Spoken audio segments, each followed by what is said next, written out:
Welcome to Tech Leveler, I'm Lee, and in this super quick video I'm going to show you how to play songs on multiple Echo devices at the same time. So this is multi-room music Alexa. So if you've got multiple Echo Pops or multiple Alexas, we can use these to play in multi-room.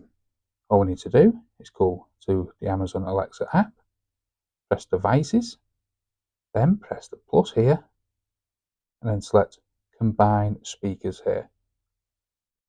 Then we want to select multi-room. It'll search for all your Amazon Alexas you have in your account.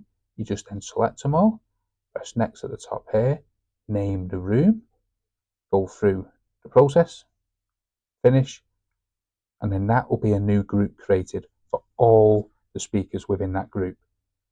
What you then want to do with that speaker group named, so let's say you called it Everywhere, you just go Alexa, play songs everywhere. I didn't find anything called Everywhere. To play where you want, use the device name or combine speakers with multi-room music in the Alexa app.